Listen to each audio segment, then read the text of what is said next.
On this episode of The Art of Hustle, I met up with designer and stylist Jeniece Blanchet at Clay CA in Chinatown for a pottery making session. Jeniece is the founder of Jeniece Blanchet, a jewelry brand known for its silver hardware and militaristic aesthetic. We talked about the inspiration behind her jewelry line, her passion for self-expression, and her hustle, of course. All right, Jeniece, so I'm extremely curious. Where did this all start for you, like design and fashion? Where were the beginnings for you? So I think the first thing that I did was I worked in retail a lot because I just loved fashion so much, and I couldn't really afford the clothes that I wanted to truly wear. And I'm like, the only way that I can get there is if I work for these people. And I wanted to work for Helmut Lang and Mason Margiela, and I just applied. And then during that, I worked at a boutique, and with that, I kind of just made my clientele by styling them and bringing my friends in and styling them and taking photos with that. And just telling people that I'm freelancing and just getting the word out there, inviting people to see the clothes, and really just doing my research on everything that I was selling first so that I could know the rules to break them, basically. But I did take advantage of Instagram for sure, like just using it as a business platform. And so working in like luxury brands and stuff like that, what made you gravitate towards like hardware and like chains and dog tags and things like that? Because it's not typical what you think of when you think about jewelry. I made clothing, and then I think I always had this quote in the back of my mind: the future of fashion is humility. And then I didn't want to just put it on any graphic t-shirt. I just kept saying like an oversaturation of graphic t-shirts and things of that nature. So, and I don't want anyone to just throw it in their laundry basket either. I'm like, what is something that they can use as an accessory that they'll always be able to see and put on?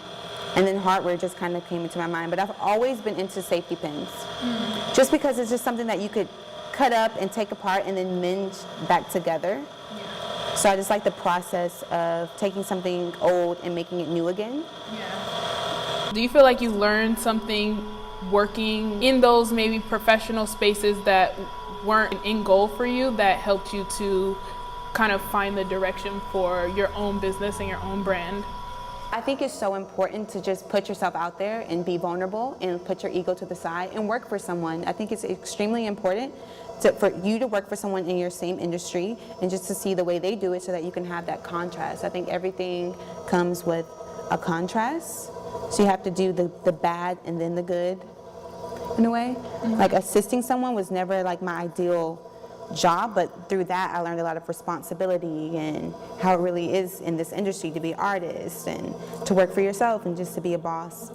Honestly, life is a lot, after learning pottery here, life is a lot about, securing your foundation with the clay and then finding your balance, centering it, and applying pressure, but also staying balanced. It's just, those key elements are just really important in life in general.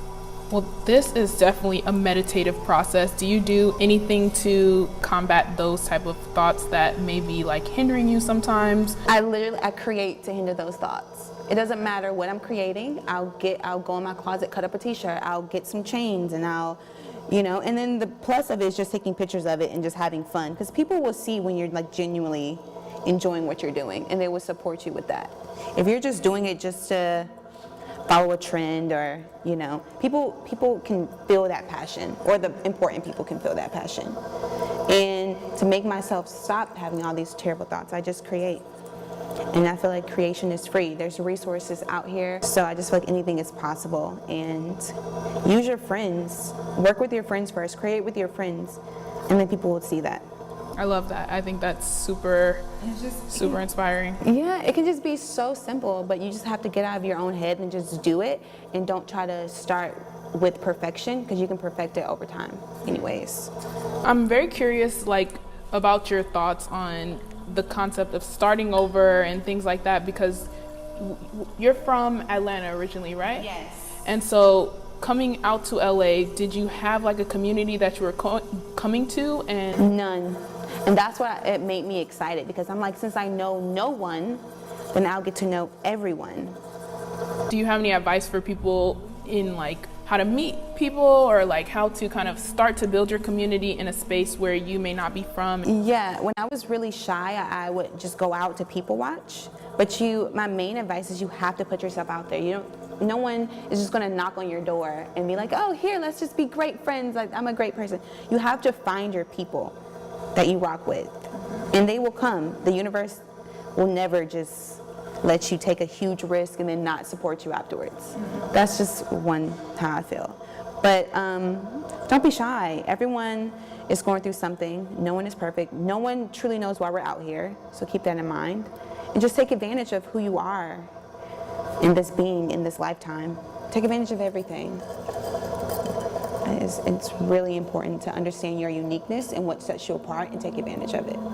Your jewelry is doing very well and it's kind of taking off. Was there like a moment when you were kind of like, this is really something that could be my thing and could be something that I pursue for the rest of my life, or not just the rest of your life, but just kind of like as a real thing? Because there's always a moment where you're like, is this a hobby or is this real, you know? But I think it is a real thing, even if it is a hobby. I feel like you just have to find a way to, I think when I started selling it to people, then I was like, wow. Like when I started making money, and I was just like, wow, so I'm actually making money from having fun.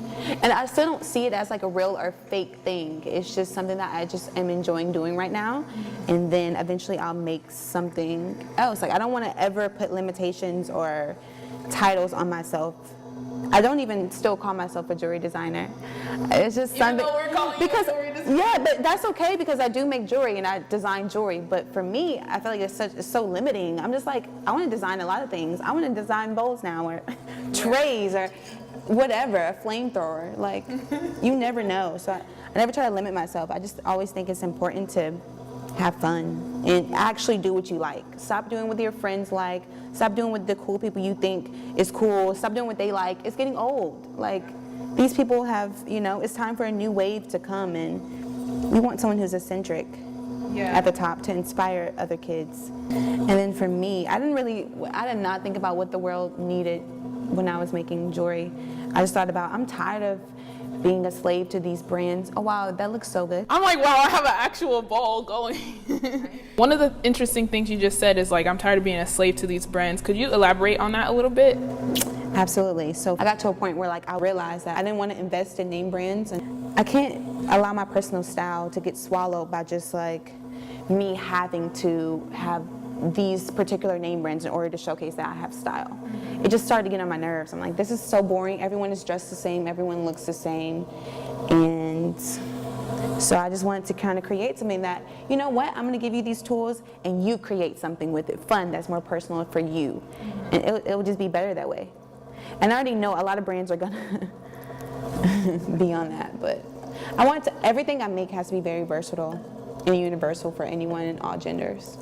Girl, I'm so surprised at how this came out. Like, no, it's like because I think you were concentrating on it so much. I think that's what happened. I think even like focusing more on the conversation helped it to like not be so much about the bowl. And exactly. I'm like very impressed with my little. This is the perfect bowl for everything. Yeah.